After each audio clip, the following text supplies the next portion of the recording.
महामृत्युंजय, कालंजय, अविनाशी, सर्वेश्वर, महाकाल कहे जाने वाले शिव जी की आज हिंदू समाज में बहुत ही श्रद्धा से पूजा अर्चना की जाती है।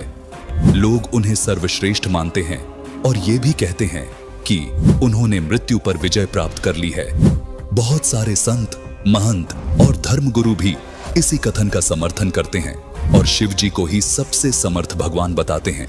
परंतु संत रामपाल जी महाराज एकमात्र ऐसे संत हैं जिन्होंने हमारे पवित्र सदग्रंथों में शिव जी की समर्थता के विषय में कई सारे चौंकाने वाले प्रमाण जनता के सामने उजागर किए हैं, जिनकी सच्चाई आज से पहले हमारे सामने नहीं आ पाई। शिव जी की शक्ति और समर्थता का परिचय देती हुई एक सच्ची घटना की वास्तविकता से आज हम आपको रूबरू करवाने वाले हैं। इस हकीकत को जानकर आप भी आश्चर्यचकित हो जाएंगे कि क्या सच में शिव जी ने मृत्यु पर विजय पाली है?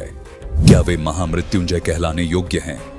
इन अनसुलझे प्रश्नों के उत्तर जानिए इस सत्य कथा के माध्यम से, जिसमें शिव जी का सामना उनके ही एक परम भक्त भस्मागिरी से होता है।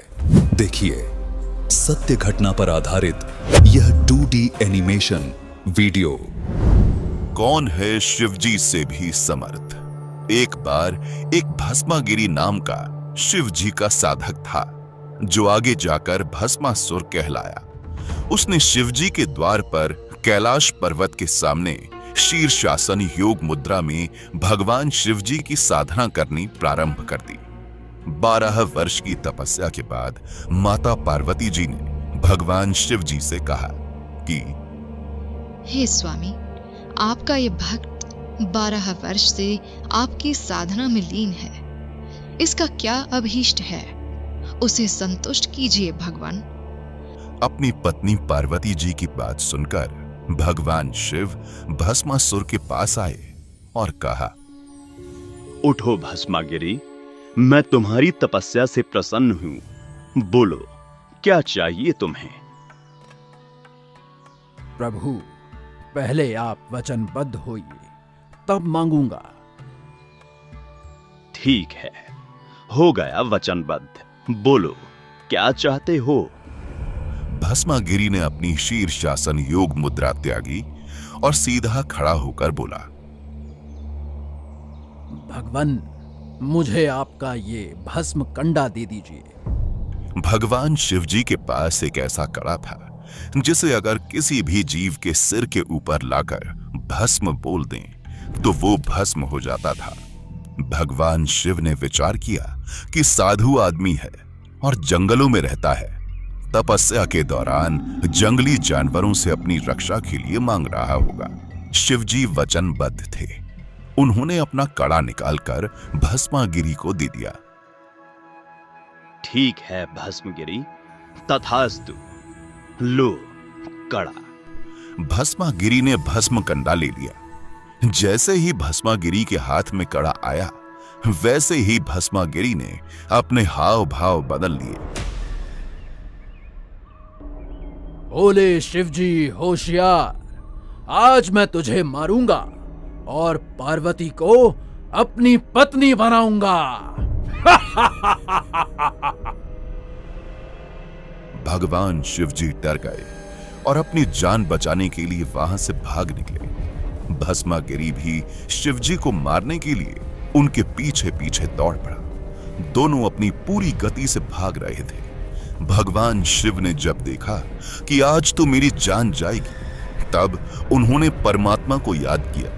तब पूर्ण परमेश्वर, सर्व सृष्टि रचनहार कबीर साहिब जी भगवान शिव जी की जान बचाने के लिए आए। कबीर साहिब जी ने माता पार्वती का रूप बनाया और भस्मागिरी के सामने खड़े हो गए और भस्मागिरी को अपनी ओर बुलाया। भस्मागिरी ने सोचा, चलो पहले पार्वती से मिल लेता हूं, शिव तो वैसे भी यहां नहीं आने वाला। कहां भागे जा रहे हो ऋषि जी? रुक जाओ, दो बात कर लो।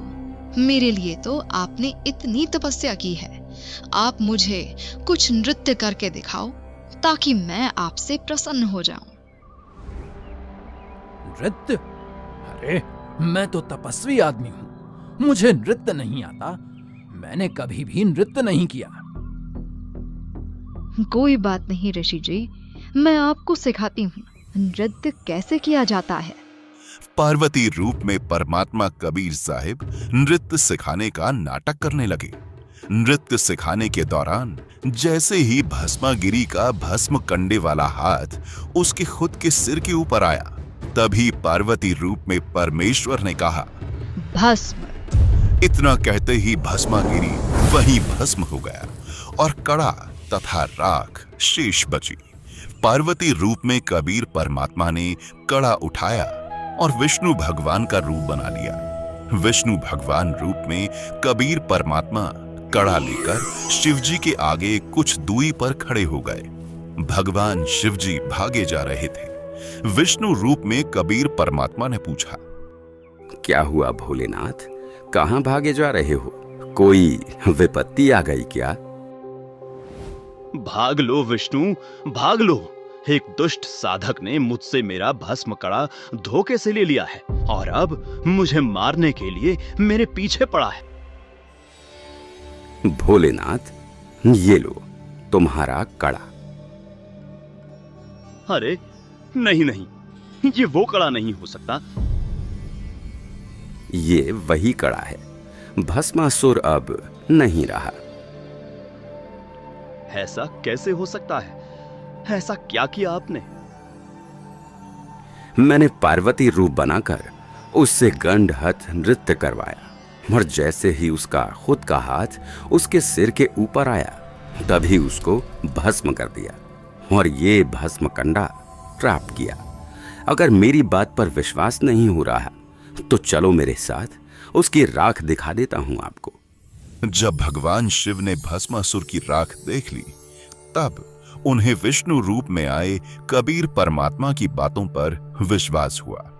राख देखने के बाद मृत्युंजय, अविनाशी, सर्वेश्वर तथा अंतर्यामी कहलाने वाले भगवान शिव की धड़कनें धीमी हुई, जिससे सिद्ध होता है कि वे अविनाशी नहीं है।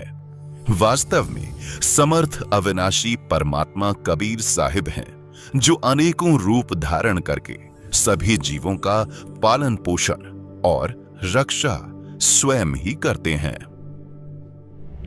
दर्शकों, इस 2D एनिमेशन को देखने के बाद अब आप शिवजी की समर्थता की हकीकत को जान पाए होंगे। वास्तव में तो समाज की दृष्टि में महामृत्युंजय, अविनाशी और अंतर्यामी कहे जाने वाले शिवजी खुद ही नहीं पहचान पाए कि उनके भक्त के मन में क्या इच्छा है। दर्शकों, सच्चाई तो यह है कि शिवजी से भी ऊपर कोई परम शक्ति है, समर्थपूर्ण परमात्मा है, जिसने उनकी जीवन रक्षा की। पूर्ण परमात्मा कबीर साहिब जी ही वो अविनाशी, महामृत्युंजय, अंतर्यामी परमात्मा हैं, जिनकी गवाही पवित्र धर्म शास्त्र भी देते हैं, जो अन्य रूप धारण करके अपने भक्तों की आस्था को कायम रखने के लिए उनकी रक्षा करते हैं। दर्शकों, आपको बता दें कि इस छुपे हुए अद्वितीय अनमोल ज्ञान को हमारे सामने तत्वदर्शी संत रामपाल जी महाराज जी ने उजागर किया है। दर्शकों, यह 2D एनिमेशन वीडियो संत रामपाल जी महाराज के सत्संग प्रवचनों का अंश मात्र है। संपूर्ण आध्यात्मिक ज्ञान प्राप्त करने के लिए अवश्य सुनिए संत रामपाल जी महाराज के मंगल प्रवचन। संत रामपाल जी महाराज के मंगल प्रवचन सुनने के लिए आज ही प्ले स्टोर से डाउनलोड करें संत रामपाल जी महाराज ऐप और सब्सक्राइब करें हमारा YouTube चैनल संत रामपाल जी महाराज।